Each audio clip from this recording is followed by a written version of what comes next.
오늘 주신 말씀을 통해서 저한테도 유익이 되고 여러분에게도 유익이 되는 귀중한 시간이 되기를 바랍니다. 정말 어려운 때에 오늘날 예배드리기가 얼마나 힘든지 몰라요. 상당히 심적으로도 어렵고 건강으로도 어렵고 경제적으로도 어렵다고들 말을 합니다. 근데 우리는 세상 사람들처럼 살지 아니하고 하나님의 말씀 중심으로 살기 위해서 예배에 나오신 줄로 믿습니다. 우리는 어려움을 닥쳐올 때, 어려움이 올 때 그것을 어떻게 해결하느냐 하는 것을 보면 저분이 정말 믿음이 깊구나, 아니면 얕은 물가에서 계시는 분인가, 이것을 판가름할 수가 있다는 것입니다. 지금 사도 바울은 로마 감옥에서 어려운 중에 있어요. 처음에 복음을 예루살렘에서 전하다가 유대인들의 핍박 속에서 붙잡혀서 이제 지중해를 거쳐서 로마에 압송되는 과정에도 힘들었어요. 근데 그 과정 속에서도 하나님의 선한 손길이 도우심으로 거기 배에 탔던 276명의 생명도 사도 바울 때문에 살려주시고, 아멘, 사람들을 유익하게 했다는 것입니다. 지금은 복음 전한 죄밖에 없는데 로마에서 1차는 감옥 생활이 아니라 자택연금, 가택연금 상태에서 사람들이 오면 자유롭게 복음을 전할 수는 있었어요. 밖으로 나갈 수는 없지만 오늘날 코로나로 인하여 자택격리 상태에 있으면 어디는 못 나가게 하잖아요. 똑같아요. 정말 답답하고 힘든 가운데서도 찾아오는 사람들에게 사도 바울은 오직 복음 전하는 일에 열정을 쏟게 됩니다. 그리고는 정권이 바뀌면서 미치광이 황제라고 일컬은 이 네로라고 하는 황제가 등장하면서 가택연금 상태에서 지하 감옥에 갇히게 됩니다. 제가 그곳을 방문했을 때에 성지순례를 갔더니 정말 습이 차가지고 몸이 거기에 뭐 한 30분 정도만 있었는데도 견딜 수가 없어요. 답답함이. 특히 이제 그 동굴에서 모든 숙식을 다 해결해야 되는 입장에 있는 바울 사도께서 빌립보서를 쓰면서 기쁨의 서신이잖아요. 정말 입에 발린 사탕 발림의 말이 아니라 그 감옥에서 살아가면서도 기쁨을 유지하고 있었다. 그들에게 여기 1장 12절에 보면 복음을 전하는 내용이 나와요. 자, 12절 우리 같이 한번 읽어볼까요? 형제들아, 내가 당한 일을 도리어 복음 전파에 진전이 된 줄을 너희가 알기를 원하노라. 훗날 이 빌립보서를 쓰면서 자기는 지금 도저히 노구의 몸으로 오직 일평생 선교를 위해서 복음 전파를 위해서 희생했던 분이 하나님이 이제 이때쯤 되면 좀 편히 쉬게 해 주셔야 되는데 믿음의 사람들에게는 쉬는 시간을 하나님이 주시지 않을 때가 많아요. 아멘? 일이 많다고 하는 것에 대해서 감사하시기를 바랍니다. 그래서 13절에 보면 이러므로 나의 매임이 그리스도 안에서 모든 시대 안과 그 밖에 모든 사람에게 나타났다. 여기 시대는 뭐냐 하면은 황제를 호위하는 경호실이에요. 오늘날 말하면 친위 부대예요. 여기 군인들을 척출할 때 건장하고 학력이 받쳐주고 이 철학을 기본적으로 공부를 해야 됐어요. 그리고 언어에 능통하고, 그리고 출신 성분이 안 좋으면 황제를 테러하면 큰일 나잖아요. 그러니까 얼마나 조마조마하겠어요. 선발 자체가 어렵다는 거예요. 그래서 약 9,000명에서 13,000명 정도의 시대가 있어요. 그런데 사도 바울을 지키는 군인은 4명씩 4개조로 해서 철저하게 철동같이 지키고 있는 거예요. 근데 하루에 16명은 바울이 만날 수 있는 사람이 유일하게. 그리고 쇠사슬에 매여 있습니다. 쉽게 말하면 수갑을 한 군인과 함께 채워놔버려요. 어디를 못 나가도록. 스스로 자결도 못하도록 그렇게 철저하게 지킨다는 거예요. 로마 황제 앞에서 로마 시민권자는 재판을 받아야 하기 때문에 생명에 어떤 문제가 생기면 안 되는 거예요. 그런데 이건 역시도 복음을 전하는 일을 위해서. 왜냐하면 입을 막겠어요? 어떻게 하겠어요?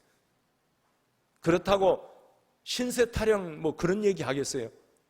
따라하겠습니다. 우리는 어떤 상황에서도 예수님을 전합시다. 사도 바울의 온통 생각은 나는 어떤 어려움 속에 있다 할지라도 예수 그리스도만 전파되면 그걸로 행복하다. 그래서 14절 이후에 보면은 바울 사도의 이렇게 참 1차 가택연금, 2차 지하 감옥에서 고생을 하는 그 모습 속에서 용기 백배에서 사도 바울은 저런 속에서도 복음을 전하는데 우리는 지금 이렇게 자유의 몸으로 마음껏 복음을 전할 수 있으니 열심히 신앙생활 합시다. 그리고 하는 사람이 한쪽에 있었고, 한쪽은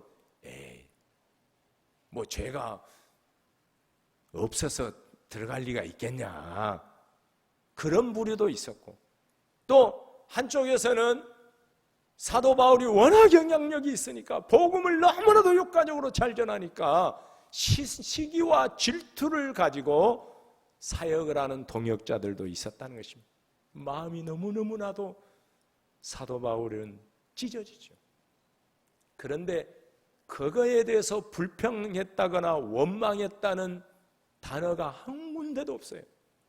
그렇게 시기 질투하고 어려움 속에서도 감사하고 기쁨을 유지했다. 아멘. 여러분의 삶의 상황이 여유롭지 않습니까? 힘들고 어려운 가운데서도 근근히 버텨내고 계십니까? 그렇다고 하면은 사도 바울이 어떤 가치관을 가지고 어떤 복음의 정신을 가지고 살았는가를 묵상한다면 새 힘을 얻게 될 줄로 믿습니다. 저도 이제 60이 이제 훌쩍 넘어가지고 이렇게 하다 보니까 옛날 생각들이 참 많이 나요. 옛날에 선배 목사님들의 그런 사역들, 그리고 연세 드신 분들이 생각이 나고, 저는 부모님이 이제 다 돌아가시고 장모님도 돌아가시고 이제 장인 어르신만 계시니까 참 허전함이 있어요. 여러분들도 아마 그런 생각이 들 수도 있을 거예요. 나이를 먹어가면 먹어갈수록 부모님이 그리워져요. 육신을 입고 있기 때문에 어쩔 수 없는 것 같아요. 그런 어려움 속에 옛날에 같이 생사고락을 같이 했던, 수많은 위기를 넘겼던 사람들을 생각하면 지금은요, 우리가 아무리 어렵다고 해도 감사의 조건이 너무 많은 거예요. 그러니까 여러분들이 사도 바울이 일평생 노년에 이르기까지 한 번도 쉬지 아니하고 복음을 위해서 헌신했던 것을 생각한다면 우리들도 나이를 먹으면서 교회에서 봉사하고 헌신하는 것에 대해서, 내게 일이 있다라고 하는 것에 대해서 감사하시기를 바랍니다. 나를 필요로 하는 곳이 있구나. 이제 손주 손녀 보기가 쉽지 않은 나이들이 됐어요. 저희도 이제 부부가 야, 너희들 애 낳으면 절대 우리한테 맡기지 마라. 알아서 잘 키워라. 또 멀리 떨어져 있고 그러니까 좋긴 한데 어느 날 갑자기 아버님, 어머님 키워주세요. 그러면 어떡할 거예요? 그때 노 할 수도 없고 여러분들이 아마 그런 딜레마에 빠질 때가 많을 거예요. 근데 여러분들이 건강만 하시다면 자녀들, 손주, 손녀를 축복하고 믿음으로 길러낼 수 있는 기회를 주셨다라고 생각하고 그 아이들에게 믿음을 유산으로 남겨줄 수 있는 유일한 기회다. 아멘. 기도하시고 받아들일 것은 받아들였으면 좋겠다. 여러분들이 유익하니까 아직 건강적으로나 재정적으로 충분히 할 수 있는 여력이 있기 때문에 맡겼다. 그렇게 생각할 수 있게 되기를 바랍니다. 저는 그래서 숱한 어려움을 겪었던 그런 과정들을 생각하면서 지금에 있는 저가 있음에 대해서 항상 감사하구나. 저가 있기까지 부모님들의 헌신이 있었고 선배님들의 가르침이 있었고 스승님들의 가르침이 있었기 때문에 내가 목사님으로서 이렇게 세워져서 주님의 일을 하고 있음에 대해서 감사해요. 그리고 저희 노예에서 이제 어려운 교회를 좀 이렇게 가교 역할을 했으면 좋겠다. 그래서 조금 형편이 나은 지원교회와 또 자립하는 교회가 어려운 미래 자립 교회를 섬기는 일을 위해서 일을 맡겨줬는데 저도 이제 나이가 많잖아요. 이제 그렇게 막 활동할 나이는 아니에요. 그런데 맡겨주심에 대해서 저는 감사하게 생각해요. 아멘. 그래서 열심히 사역을 합니다. 우리 왕 목사님께서 이번에 다른 분들이 다 사역을 하는데 목사님도 사역했어요. 우리 영광교회 사역하는 것도 버거운데 나는 이 미래 자립교회를 지원하고 이렇게 섬기는 일들을 감당할 수 없다고 했는데 목사님도 하나님의 뜻으로 알고 아멘. 노예에서 또 요청을 하니까 이게 사실 어떤 면에서 보면 한편의 짐이거든요. 이게 참 어려운 일이에요. 남을 섬기고 돕는다라고 하는 게 결코 쉬운 일이 아니에요. 어떤 경우에는 미래자립교회, 정말 어려운 교회, 섬교회, 개척교회들도요, 목사님들이 자존심이 있어서요, 본인들의 어려운 삶을 공개 안 하고 싶어요. 그래서 저희들이 지원할 때도 굉장히 지혜롭게, 아멘, 순수한 마음으로 사역들을 하지 않으면 받는 분들도 상처를 받을 수 있겠구나, 그런 생각들을 굉장히 많이 해요. 그래서 저도 이렇게 브릿지 역할을, 가교 역할을 하면서 참 어려운 일들이 많았어요. 막 저한테 막 핀잔을 해버리는 경우도 있어요. 내 나이가 적지 않은 나이인데 후배들한테서 이런 이야기를 들으면서 이 사역을 내가 계속 해야 될까? 주님 앞에 기도할 때도 많았어요. 근데 너가 섬겨줌으로 인하여 그분들이 힘을 얻을 수 있다고 하면 너가 꼭 필요로 하다는데 그런 마음을 주셔서 저도 순종하는 마음으로 지금까지 계속해서 사역을 해오고 있습니다.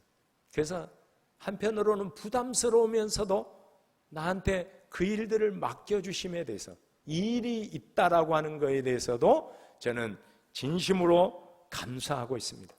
오늘 여기 본문에 보면 사도 바울이 노년에 선교사님으로서 이제 사역을 그렇게 1, 2, 3차, 4차에 이르기까지 복음을 전파하고 이제는 쉴 만도 한데 하나님이 쉼을 안 주시는 거예요. 그래서 21절에 이는 내게 사는 것이 그리스도니, 살아 있어서 목숨을 부지하고 지금 습한 감옥 지하 동굴에서도 복음을 전하고 있는 것 누구 때문이에요? 그리스도 때문이에요. 그래서 지금 당장 주님이 나를 불러가신다면 천국 가잖아. 예수 그리스도와 완벽하게 하나 되어서 이제 좀 쉴 수 있는, 정말 천군천사와 함께 모든 천국의 성도님들 앞서가신 분들과 함께 지낼 것을 생각하면 너무나도 행복한 거죠. 그러고 싶다는 거예요. 그게 자기로 봐서는 훨 낫다, 유익되다, 그게 플러스다, 수익성이 훨씬 낫다, 그런 말이에요. 자, 그런데 22절 같이 보겠습니다. 그러나 만일 육신으로 사는 이것이 내 일의 열매일진데 무엇을 택해야 하는지 나는 알지 못하노라. 지금 당장 주님이 부르셔서 천국 가는 거, 본인 지금 나이에 지금 건강을 생각하면 그것이 최고예요. 근데 또 한편으로는 만일 육신으로 살아가는 매일매일 힘들고 어렵지만은 16명의 로마 시대 잘나고 똑똑한 건장한 청년들에게 복음을 전할 수 있고, 또 본인이 석방되어서 빌립보 교회나 에베소 교회, 고린도 교회 이런 교회를 방문해서 그들에게 말씀을 전하고 가르칠 수 있는 기회가 주어진다면 이것 또한 좋은데 내가 이것이 어떻게 되려는지 알지를 못한다, 그렇게 말하고 있어요.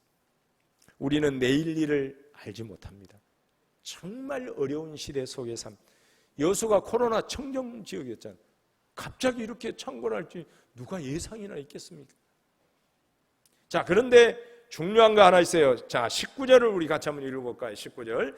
이것이 너희의 간구와 예수 그리스도의 성령의 도우심으로 나를 구원에 이르게 할 줄 아는 거로. 여러분들이 다른 분들을 위해서, 담임 목사님을 위해서, 선교사님들을 위해서 기도한다고 하면 반드시 응답받을 줄 믿으시기를 바랍니다. 바울 사도도 그림자만 봐도 병든 자들이 치유됐던 대단한 분 아니에요. 그런데 본인도 필요함이 있어요. 성도들의 기도를 받아 잡수셔야 돼요. 우리 왕 목사님도 여러분들을 위해서 늘 기도하시지만 여러분들의 기도가 절실히 필요할 때가 있어요. 어느 날 갑자기 여러분들이 밤에 잠이 안 와요. 갱년기가 와서 그럴 수도 있고, 성령께서 깨우침을 주셔서 누군가가 생각나요. 그러면 그분을 위해서 기도하라고 하는 사인. 이제 잠도 안 오고 텔레비전이나 보자. 그리고 올림픽 하는데 끝까지 내가 사수하리라. 그건 주님이 주시는 생각이 아니에요. 성령께서 생각나게 하는 분을 위해서 집중적으로 기도하라고. 아멘. 그래서 그분을 위해서 기도하고 성령님이 기도해 주시면, 성령님이 말할 수 없는 탄식으로 우리를 위하여 간구하시느니라. 아멘. 로마서 8장에서 말씀하고 있잖아요. 또 예수 그리스도께서 하늘 보좌 우편에서 우리를 위하여 기도하고 계신단 말이에요. 그래서 사도 바울은 지금 힘들고 어려운 삶의 상황 속에 여전히 감옥 안에서 있지만은 빌립보 교회 성도들이 얼마나 목자를 사모 있겠어요. 여러분들이 얼마만큼 중보 기도로 우리 목사님, 우리 왕 목사님 그렇게 늘 기도하죠. 우리 목사님, 우리 왕 목사님 말씀을 능력 있게 전할 수 있도록 붙잡아 달라고 그렇게 기도하면 여러분들은 말씀의 은혜를 받을 준비가 되어 있는 거예요. 근데 너무나도 분주한 나머지 일주일 중에 단 한 번도 목사님이 생각이 안 나가지고 기도를 안 하셨다고 하면 앉아 있어도 어떻게 은혜를 받을 수 있겠어요? 절대 받을 수 없어요. 그러니까 여러분들이 목회자를 위해서 끊임없이 기도해 주시기를 주님의 이름으로 축복합니다. 빌립보 교회 성도들의 기도를 받았어요. 다른 성도들도 기도 안 했겠어요? 그런데 그 기도와 성령의 도우심 속에서 훗날 석방됩니다. 가석방이 돼요. 그래서 디모데전서 1장 3절에 보면 마게도냐 바로 빌립보, 그곳에 가서 복음을 다시 외칠 수 있는 기회를 얻게 되는 거예요. 이렇게 기도가 중요합니다. 그래서 사도 바울 입장에서는 지금 당장 천국 가는 것이 너무나도 유익되고 좋지만은, 그런데 또 다른 빌립보 교회 성도들을 비롯하여 다른 성도들을 생각하니까 어떤 것이 더 나은지 판단이 아직 서지 않아요. 자, 23절 같이 한번 읽겠습니다. 내가 그 둘 사이에 끼었으니 차라리 세상을 떠나서 그리스도와 함께 있는 것이 훨씬 더 좋은 일이라 그렇게 하고 싶으나 그랬어요. 그게 사도 바울의 지금 심정이에요. 하루하루 습한 곳에서 버텨내는 자체가 너무나도 힘든 일이에요. 복음 전하는 일은 기쁜 일이지만 사도 바울도 육신을 가지고 있잖아요.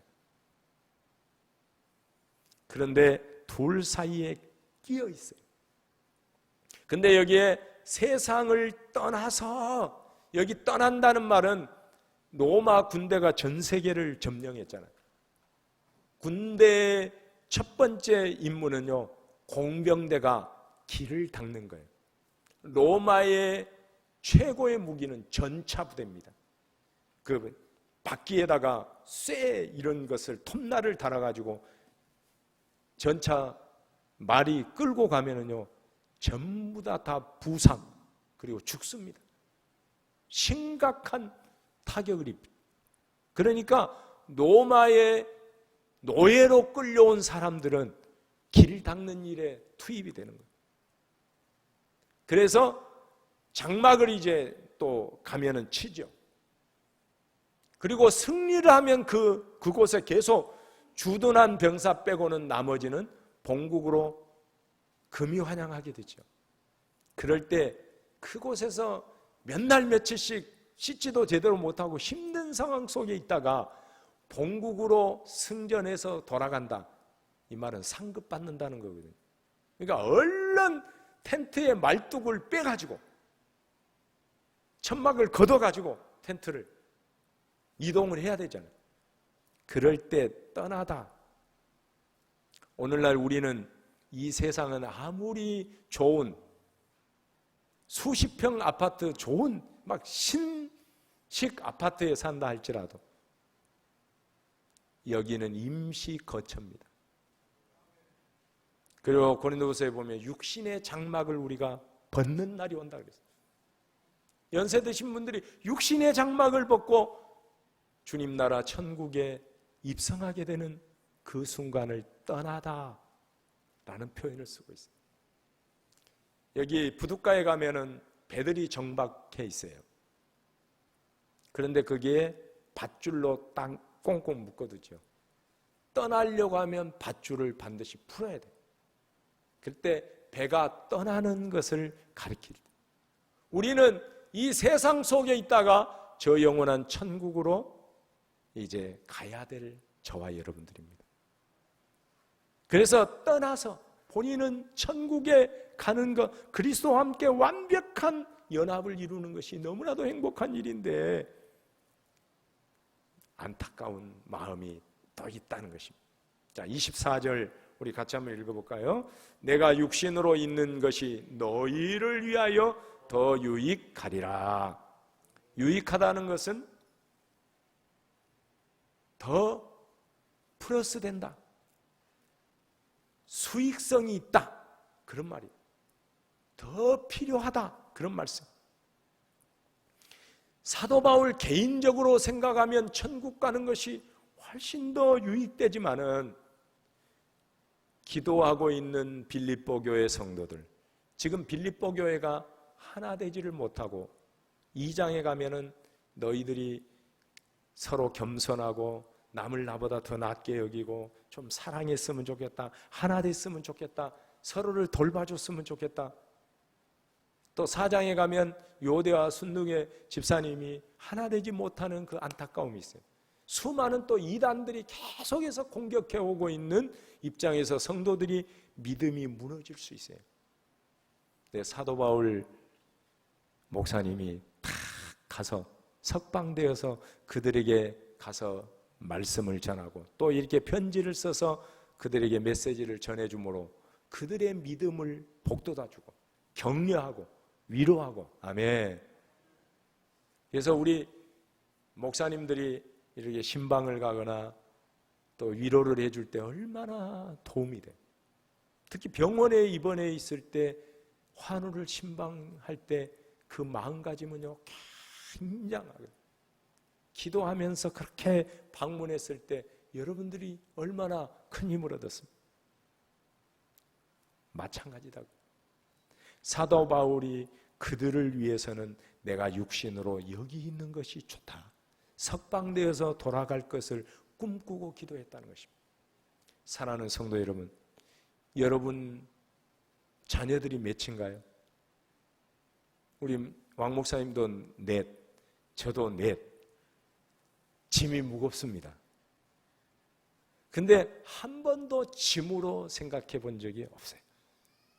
큰애는 큰애 나름대로, 둘째는 둘째 나름대로, 셋째는 셋째, 막내는 지금 이제 대학교 2학년 늦둥이가.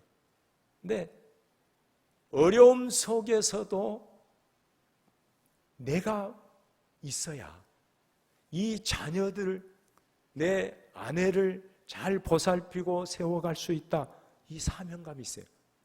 내가 지금 여수 사랑의 교회를 목회하면서 성도님 한 분 한 분에게 정말 필요한 목사구나. 아멘. 그들에게 말씀 전할 기회를 하나님이 주셨음에 감사하고 한 분 한 분을 돌보는 것에 대한 자부심이 있어요. 사도 바울도 그런 형편에 있다는 것입니다. 여러분들이 가정에서 가족 식구들을 이렇게 보살피는 거 꼭 필요한 존재들입니다. 우리 김태윤 장로님 아주 건강하시고 유재평 장로님도 건강하신 모습을 보니까 너무 좋아요. 꼭 100살 이상까지 살아 계셔야 됩니다. 아멘. 제가요 부모님이 돌아가셨다고 그랬잖아요. 60이 넘은 나이에 그리워져요. 비빌 언덕이 없다니까. 애로사항을 이야기할 부모가 없다니까. 그래서 가끔 부모 연세 드신 분들이 내 어머니다, 내 아버지다 그렇게 생각하고 성도들을 섬기고 있어요. 난자리는 금방 표시가 납니다. 그 힘들고 어려움이 있을 때 누가 받아주겠어요? 그러니까 부모님들은요 믿음 생활을 어설프게 하고 있는 자녀를 위해서는 중보기도해야 할 사명이 있습니다. 아멘? 여러분들이 버티셔야 돼요. 건강적으로나 영적으로나 여러분들이요 충만해서 이끌어 가셔야 된다니까요. 처음 가정에 예수 믿는 사람이라면 더더욱 그러셔야 돼요. 저는 제가 예수님 안에서 서서 저희 부모님을 전도했고 형님들을 전도했고 가족을 전도했기 때문에 사촌들을 전도했기 때문에 그런 마음, 내가 1호구나. 아멘? 여러분들이 처음 첫 열매라고 하면은 더더욱 여러분들이 필요한 존재입니다. 수많은 사람을 영적으로도 세워가고 그분들을 위하여 끝까지 책임지고 기도해야 될 사명이 있습니다. 아멘? 그러니까 젊으신 분들은요 연세 드신 분들을 우습게 보면 안 됩니다. 이분들의 기도의 파워가 보통이 아니에요. 산전수전, 공중전 다 거치신 분들이에요. 그러니까 나를 위해서 기도 만 10명 이상 해줄 수 있다는 분은요 정말 그분은 행복해요. 반드시 성공적인 생애를 살아가게 될 줄을 믿습니다. 그리고 요즘 젊은 분들이요 반짝반짝거립니다.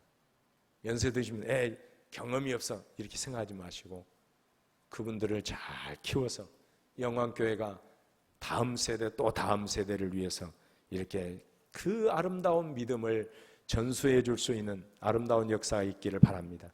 그래서 여러분들은 서로를 위해서 꼭 유익된 사람들, 꼭 필요한 사람. 우리 왕 목사님도 꼭 필요한 목사님입니다. 아멘.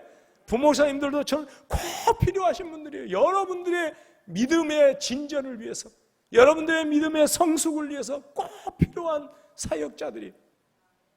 그리고 장로님들은, 권사님들, 안수집사님들, 여러 성도님들은요 목회자들에게 굉장히 힘을 줄 수 있는 그런 분들이기 때문에 서로의 필요를 위해서, 유익을 위해서 영광교회가 변함없이 사역을 감당할 수 있게 되기를 주님의 이름으로 축복합니다. 그래서 내가 육신으로 있는 것이 너희를 위하여 더 필요하다, 유익하다, 플러스가 될 것이다. 자, 25절 같이 읽어봅니다. 내가 다시 너희와 같이 있으므로 그리스도 예수 안에, 25절 26절 같이 읽습니다. 내가 살 것과 너희 믿음의 진보와 기쁨을 위하여 너희 무리와 함께 거할 이것을 확실히 아노니, 확실히 안다 그랬어요. 26절 내가 다시 너희와 같이 있으므로 그리스도 예수 안에서 너희 자랑이 나로 말미암아 풍성하게 하려 함이라. 아멘. 복음을 전하고 그들이 복음의 말씀을 받아먹고 성장함으로 말미암아 사도 바울이 성도들의 그 믿음이 성장한 것 때문에 열매라고 이야기를 해요. 그리고 주님 앞에 섰을 때 자랑거리가 있을 거예요. 우리 왕 목사님이 열심히 목양사역을 감당하고 주님 앞에 섰을 때 우리 장로님, 우리 권사님, 우리 안수집사 이렇게 세우고 일꾼들을 세워나가고 다음 세대를 세워나가고 정말 주님으로부터 칭찬이 있는 자랑이 있을 수 있도록 여러분들이 최선을 다하여 신앙생활을 할 수 있게 되기를 바랍니다. 저는요, 이 미래자립 교회들을 섬기면서 참 훌륭한 목사님들을 볼 때마다 존경스러워요. 그래서 저쪽 동쪽에는 여수제일교회 김성천 목사님이 정말 어려운 교회의 형편을 살피는데 최선을 다하세요. 교회가 어려울 때도 그 일을 해내셨어요. 그리고 중앙에서는 또 모 교회가 한 군데 있어요. 다른 데에 비해서 그렇게 규모가 크지 않음에도 불구하고 선교하고 어려운 교회를 섬기는 일에는 또 앞장서세요. 그러니까 모든 후배들이 존경을 해요. 그리고 이쪽 북쪽에서는 우리 영광교회가 그 일을 열심히 하는 것을 다 알고 있잖아요. 그러니까 여러분들이 자부심을 가져야 돼요. 섬기는 일은 아무에게나 주시는 것이 아니에요. 섬길 기회가 주어질 때 열심히 그 사역을 감당하면 그분들도 필요가 채워져서 너무나도 기도에 응답을 주셨다라고 감사하고 또 그분들도 여러분들과 교회를 위해서 기도하게 돼요. 상호 이렇게 깊은 영적인 교제가 이루어지는 아름다운 하모니를 이룰 수 있는 하나됨이 있는 그런 멋진 그런 사역들이 되리라고 저는 확신을 합니다. 그러니까 말씀을 맺고자 합니다. 여러분들은 누군가를 세워줘야 될 분들이에요. 믿음 생활을 오래 하셨잖아요. 아멘? 그러니까 여러분들이 이제 영적으로 목사님들을 통해서 말씀을 잘 받고 훈련을 통하여 잘 성장하고 성숙했다면 또 다른 갓난아이와 같은 어린 성도들을 섬겨야 될 사명이 있어요. 또 여러분들이 회사에 있다면 예수님을 알지 못하는 수많은 사람이 있을 수 있어요. 근데 어떤 때는 막 예수 믿는다고 왕따 주고 막 힘들게 하고 자기들하고 똑같은 부류가 아니다고 너만 거룩하냐? 니만 예수 믿느냐? 다른 분들은 뭐 적당하게 술, 담배도 하고 막 대충 사는데 너만 왜 유별나게 신앙생활을 그렇게 해? 주일날도 막 생명 걸고 이렇게 예배하냐? 막 핀잔 줄 때가 많아요. 그럴지라도 여러분들이 그곳에서 힘들고 어려워도 견뎌내셔야 돼요. 왜요? 복음 전할 수 있는 기회를 얻기 위해서. 사도 바울도 노구의 몸으로 16명을 매일 만난다고 생각하는 그 마음을 가지고 복음 전하는 것을 위하여 감당을 해냈고 또 석방을 위해서 같이 기도해서 석방된 후에 5년 동안 열심히 마지막까지 최선을 다해서 사역을 감당하고 주님의 부르심을 받은 거예요. 여러분들도 끝까지 그곳이 변화될 때까지 예수 믿는 사람이 한 사람 더 늘어날 때까지 여러분들이 섬겨주시고 기도해 주시고 복음을 전하는 일에 앞장서는 우리 영광교회와 모든 성도님들이 되시기를 주님의 이름으로 축복합니다.